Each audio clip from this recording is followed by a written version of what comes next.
அன்பானவர்களே, அன்பு வணக்கங்கள். ஒரு அன்பர் ஒரு கேள்வி கேட்டு இருக்கிறார். குருஜி, அவமானங்களை என்னால் தாங்கிக் கொள்ள முடியவில்லையே, என்ன செய்வது என்பதுதான் அவர் கேள்வி. அவமானங்களை தாங்கிக் கொள்ள முடியவில்லை, அவமானங்களை பொறுத்து கொள்ள முடியவில்லை, இப்படி பல பேர் சொல்றீங்க. அவமானத்தால் தாங்கிக் கொள்ள முடியாமல் தற்கொலை செய்து கொள்பவர்களே இருக்கிறார்கள் இல்லையா? கடன் வாங்கிடுறான், திருப்பி கட்ட முடியல, அவன் வீட்டாண்ட வந்து கலாட்டா பண்ணுவானா, செய்வானா, அசிங்கப்படுத்துவானா, அவமானப்படுத்துவானா தெரியலையே, தற்கொலை செய்து கொள்கிறவர்கள் இருக்கிறாங்க குடும்பத்தோடு. அவன் என்ன காதலிச்சா, அவ என்ன காதலிச்சா, ஆனா ஏமாத்திட்டா, துரோகம் பண்ணா, அதை என்னால தாங்கிக் கொள்ள முடியவில்லை என்று தற்கொலை பண்ணிக் கொள்பவர்களும் இருக்கிறார்கள் இல்லையா? அவமானங்களை தாங்கிக் கொள்ளாமல் உங்களால் வாழ்க்கையிலே வெற்றிகளை பெற முடியாது. அதை தெளிவா தெரிஞ்சுக்குங்க.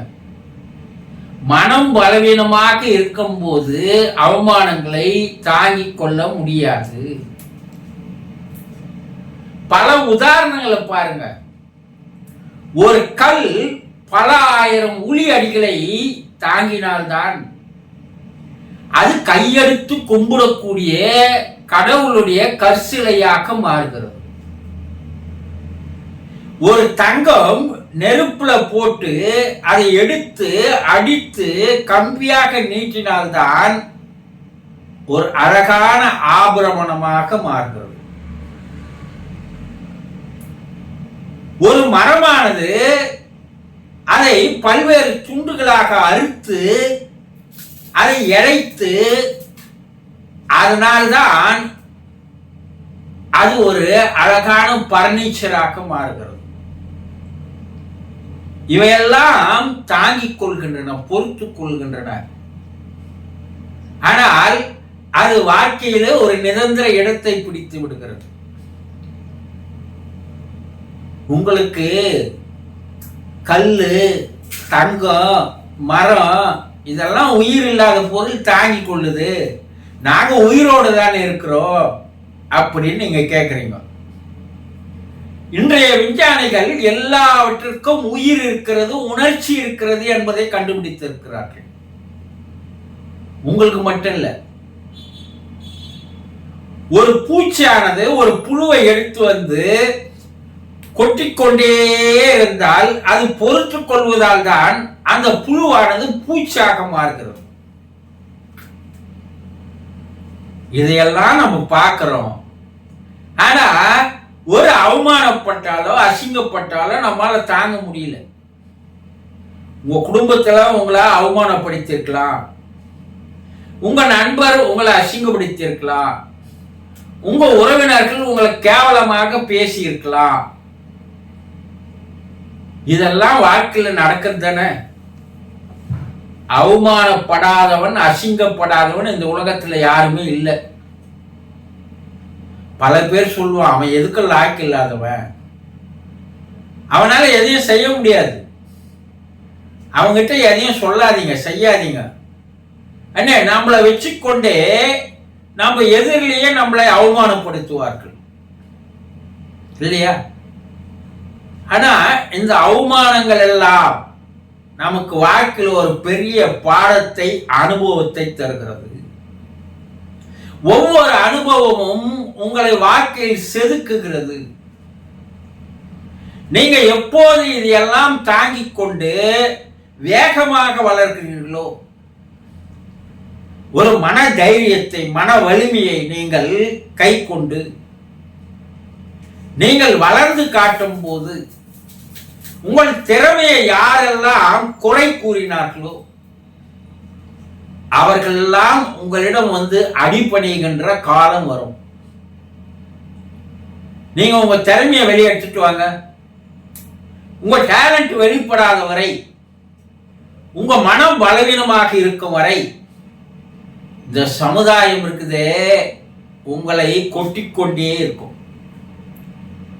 அந்த கொட்டிக்கொண்டே இருப்பதால் உயிர் போயிடக்கூடாது. அதை தாங்கிக் கொள்ள வேண்டும், பொறுத்து கொள்ள வேண்டும்.